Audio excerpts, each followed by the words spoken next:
Para terminar, senhor presidente, quero deixar uma mensagem aqui para o ministro Alexandre de Moraes. E eu espero que por esses e tantos outros crimes que o senhor cometeu... O Brasil precisa encerrar com esta moda que pegou a partir de Bolsonaro, querer transformar o desonesto em honesto, querer transformar o criminoso em pessoa séria. Hoje, o que está em pauta, por exemplo, é essa resolução 2378 do Conselho Federal de Medicina que proibiu o procedimento de sob o nome de assistolia fetal. Portanto, felizmente, o ministro Alexandre de Moraes deu razão à tese que nós apresentamos no Supremo Tribunal Federal. Vou falar uma outra frase contrária ao que a senhora disse. Ela disse, felizmente, o Alexandre de Moraes entendeu, eu vou dizer, infelizmente. O amigo do pai de Marcelo Odebrecht. Pessoal, eu vou trazer aqui posicionamentos muito importantes sobre este caso em que o ministro Moraes, ele suspendeu uma resolução do CFM, como é conhecido, Conselho Federal de Medicina, onde existia ali uma resolução que impedia o procedimento de assistolia fetal. Ou seja, aquele procedimento que é feito, né, para que pare o coração do bebê antes de ser retirado do útero da mulher. Só que essa resolução, então, ela estava proibindo que esse procedimento fosse feito em crianças, em bebês acima de 22 semanas. Com isso, o PSOL, partido da Sâmia Bonfim, que eu vou trazer inclusive o posicionamento dela aqui a favor, né, da derrubada, da suspensão então de Moraes dessa resolução. Então, o pessoal entrou com um pedido lá no Supremo Tribunal Federal, Moraes atendeu a esse pedido e suspendeu a resolução, agora então podendo ser feito esse procedimento de assistolia fetal em bebês acima de 22 semanas em caso de estupro. Após então a suspensão de Moraes, médicas que fazem esse procedimento então estavam sendo perseguidas, como disse a Sâmia, justamente por pessoas que discordam. E mais uma vez o pessoal recorreu ao ministro Alexandre de Moraes, que atendeu o pedido e proibiu punições no que diz respeito a essa resolução. Ou seja, mais uma vitória do PSOL postada por Sâmia Bonfim no seu perfil do Twitter. Eu confesso a vocês, agora a minha opinião, tá? Eu acho isso muito assombroso.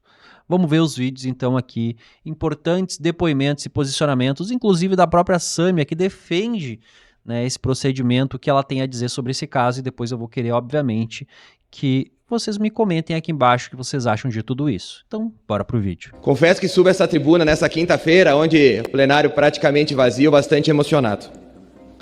Nós temos um ministro do Supremo Tribunal Federal, Alexandre de Moraes, que já ultrapassou todos caminhos possíveis da maldade.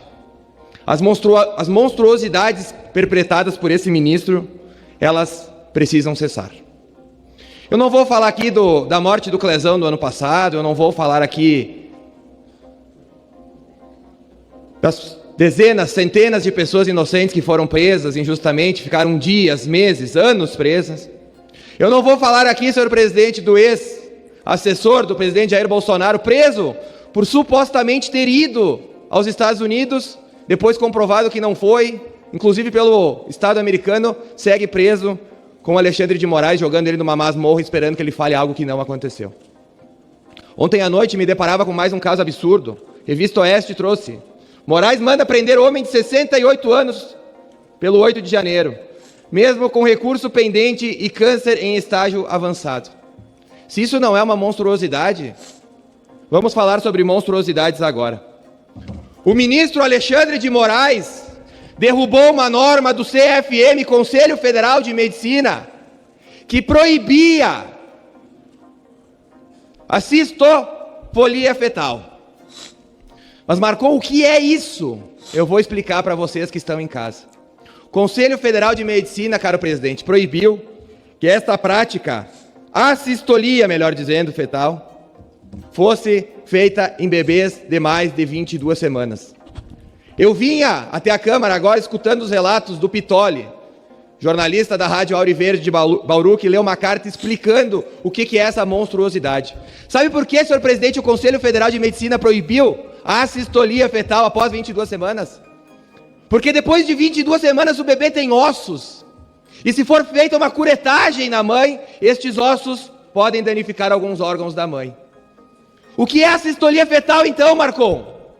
A sistolia fetal liberada pelo ministro Alexandre de Moraes, com o pedido, é óbvio, do PSOL, consiste em o médico pegar uma seringa em um bebê de 6 a 9 meses e tentar achar a veia do seu coração para colocar potássio no seu coração e assim ele morrer e sair morto da mãe. Porque após 22 semanas, se fosse feita uma cesárea forçada, o bebê sairia vivo e os médicos teriam que ou estrangular do bebê fora, para assim matá-lo. Se isso não é uma monstruosidade, se você de casa acha que o ministro Alexandre de Moraes tomou uma decisão correta, permitindo algo, senhor presidente, que o CFM Animal proibiu em 2012. É proibido matar uma vaca, é proibido matar um rato, é proibido matar um gato dessa forma. Mas um bebê inocente, com 6, 7, 8, 9 meses, poderá ser com assistolia fetal. Padre. Volto a repetir. Pittoli dizia, existem imagens quando isso acontece que o bebê tenta fugir da agulha. Esse procedimento é feito sem anestesia nenhuma. Muitas vezes o médico precisa injetar várias vezes até acertar o coração do bebê. Se isso não é uma monstruosidade, se isso não é coisa do mal, eu confesso para vocês que eu não sei mais o que é. Então hoje, no Brasil, segundo o ministro Alexandre de Moraes, um médico, se pegar uma mãe com 9 meses de gestação e ela quiser alegar que foi estupro, o médico poderá fazer então essa injeção no coração do feto inocente. Para terminar, senhor presidente, quero deixar uma mensagem aqui para o ministro Alexandre de Moraes. 2026 está aí, ministro. Tenho certeza que o Senado será composto por maioria de direitistas. O senhor perderá o seu cargo. E eu espero que por esses e tantos outros crimes que o senhor cometeu, o senhor apodreça na cadeia. Obrigado, senhor presidente. Pessoal, antes da gente continuar aqui com esse assunto, eu vou trazer aqui um deputado petista e que vai dar algumas declarações aqui que é pra gente se divertir, eu acho. Olha, esses posicionamentos dele aqui me fazem pensar que alguns esquerdistas eles vivem fora da realidade. Não é possível que eles acreditem nisso que eles estão falando. Bom, mas aí eu quero saber também a opinião de vocês. Vamos assistir agora aqui comigo. Muito importante a todos os prefeitos e prefeitas. Vamos fazer deste ano eleitoral um ano de civilidade, de respeito aos adversários. O Brasil precisa encerrar com esta moda que pegou a partir de Bolsonaro, que é querer transformar mentiras em verdade, querer transformar o errado no certo, querer transformar o desonesto em honesto, querer transformar o criminoso em pessoa séria. Este país precisa voltar à civilidade, à normalidade, ao respeito das pessoas uma com os outros. E o presidente Lula dá este exemplo, atendendo, ouvindo e ajudando a buscar soluções para os municípios do Brasil. Parabéns a todos os prefeitos e prefeitas, parabéns ao governo federal, em nome do presidente Lula. Pessoal, a gente vai voltar àquele assunto então, antes de ir para o Marcel lá no final, que vai trazer um outro assunto muito importante e que, olha, chega a ser cômico, inclusive, e que a gente vai ouvir ele falar. Mas antes disso, a Cristo Nieto, então, ela fez um requerimento aqui de audiência, para que haja uma audiência pública lá na Câmara dos Deputados e a gente debata sobre esse assunto, haja um debate onde vai se falar mais sobre esse procedimento que, a meu ponto de vista, é extremamente doloroso e ele não valoriza nada a vida do ser humano, mas aí também é uma opinião minha. Vamos ouvir agora então aqui, né, o posicionamento da Cris, os posicionamentos, né, pessoalistas aí que vão defender esse caso para a gente tentar tirar alguma conclusão. Hoje, o que está em pauta, por exemplo, é essa resolução 2378 do Conselho Federal de Medicina que proibiu o procedimento de tortura sob o nome de assistolia fetal. A assistolia fetal, eu gosto sempre de lembrar o que é a injeção de cloreto de potássio no coração da criança para que ela vá a óbito, para que ela tenha uma parada cardíaca e vá a óbito. Só que não sem antes passar por uma dor excruciante, por uma dor que realmente deve ser indescritível. Então, é um procedimento, por exemplo, que na eutanásia animal também não se faz, porque o Conselho Federal de Medicina Veterinária, por meio da resolução de número 1000 de 2012, salvo engano, eles proibiram na eutanásia animal justamente como inaceitável, esse procedimento. Ou seja, procedimento de assistolia fetal seria inaceitável. Agora, por que para alguns é lícito para bebês, para se matar bebês no ventre das suas mães? E a partir de 22 semanas, por exemplo, de gestação, o bebê não precisa nem dizer que está, obviamente, plenamente formado, mas o fato é que é um procedimento de tortura. Então, quer dizer, a nossa Constituição Federal, por exemplo, no seu artigo 5º, ela diz que ninguém será submetido a tratamento desumano, degradante. E, nesse caso, o bebê ele vai estar passando por um procedimento, está sendo submetido a um procedimento que é torturante, que é, de fato, agonizante, porque ele vai agonizar de dor. Da mesma forma, é desumano. Então, quer dizer, eu não consigo conceber que alguém defenda esse tipo de tortura de crianças inocentes. Então, nesse caso, o que nós pleiteamos aqui? Nós queremos a aprovação desse requerimento para que a gente possa, de fato, promover uma audiência pública, para que especialistas possam tratar do tema com excelência e possam mostrar a hediondez exatamente desse procedimento. A gravidade desse procedimento, como esse procedimento, ele realmente é feito. Então, eu gostaria de pedir o apoio dos pares aqui para que a gente possa promover esta audiência pública aqui na Câmara de Deputados, em especial no âmbito da Comissão de Previdência, Assistência Social e Família. Obrigado, presidente. Deputada Sâmia, uma palavra. Presidente, eu não sou contrária à realização de audiências públicas, mesmo que elas digam respeito a um conteúdo do qual eu discordo. Assim, acho que sinceramente, acho que é um direito de todos os parlamentares. As comissões são instrumentos importantes para que a gente possa realizar os debates, ter os convidados que a gente quiser, porque acredito que aquilo acumula, né, para o tema que a gente quer debater e organizar. Inclusive, eu acho, assim, às vezes muito lamentável o que acontece em outras comissões, não nessa, felizmente. Então já que você vai debater um tema do qual eu discordo, eu vou lá e sugiro um grupo que vá lá para, como se diz no português, para atrapalhar, para jogar água no chope, sabe? Como a gente fala assim, para atrapalhar o debate de vocês.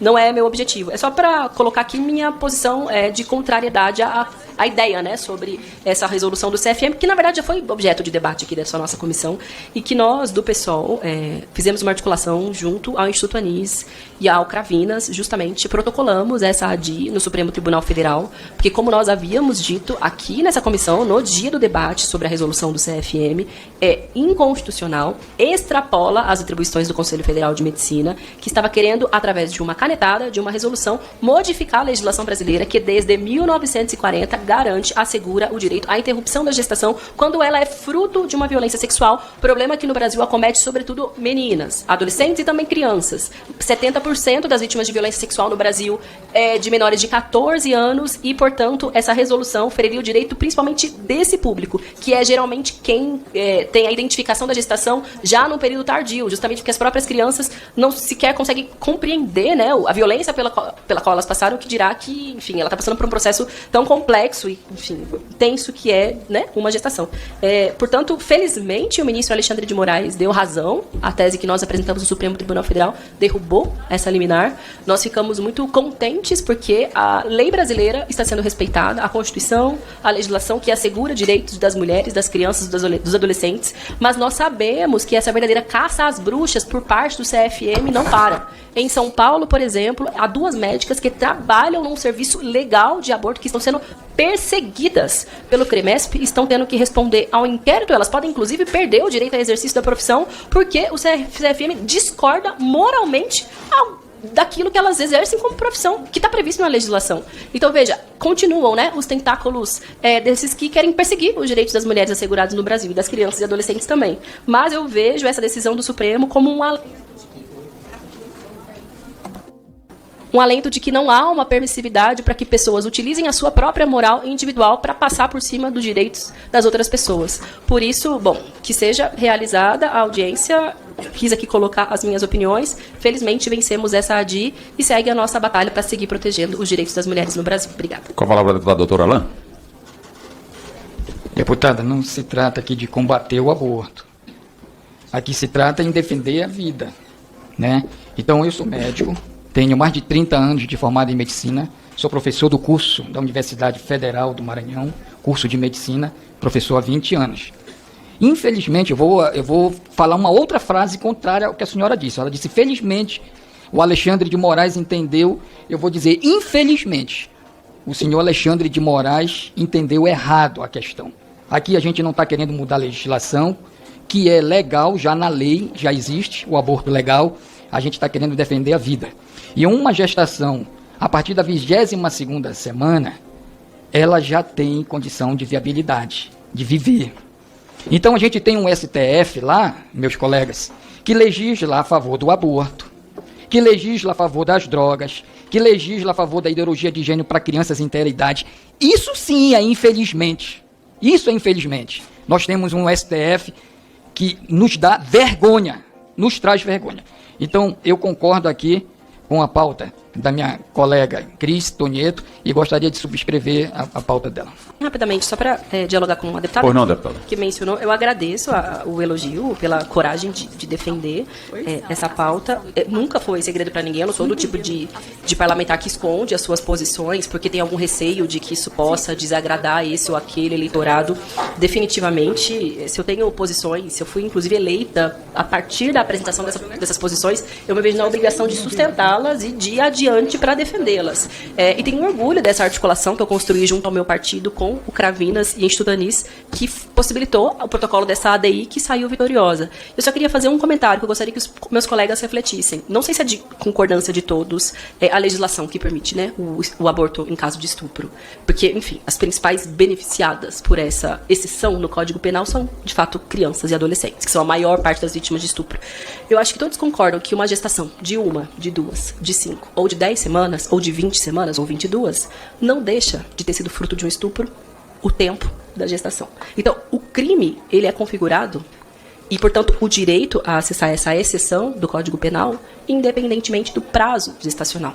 E era sobre isso que o CFM estava querendo intervir através de uma canetada. E foi essa compreensão equivocada, para dizer o mínimo, ou desonesta, que foi feita essa correção através dessa ADI. E por quê? E para concluir de fato, que eu já falei bastante. Porque, sim, é preciso garantir essas 22 semanas. Porque a maioria das meninas que descobrem que estão grávidas depois de terem passado por estupro, descobrem tardiamente, porque elas mesmas não conseguem identificar. Às vezes é a mãe, é a tia, é a irmã, é alguém do serviço de saúde, é alguém da assistência social que conversa com essa menina para explicar para uma menina que ela tá grávida, porque ela não sabe nem que ela passou por um estupro, que dirá que ela tá desenvolvendo uma gestação. Por isso que elas recorrem ao serviço, ainda que com uma gestação mais avançada. É só para esclarecer, obrigada. Ok, deputado. Pessoal, Marcel Van Hatten tá chegando aí com o que aconteceu essa semana e olha, é um caso bem surpreendente, mas antes disso eu quero saber, aí do outro lado, tu fez já o compartilhamento? Já mandou esse vídeo nos principais grupos de WhatsApp, Facebook, Telegram, grupos de pessoas que tu conhece, pessoas que tu gostaria que soubesse das informações aqui do canal Debate em Foco?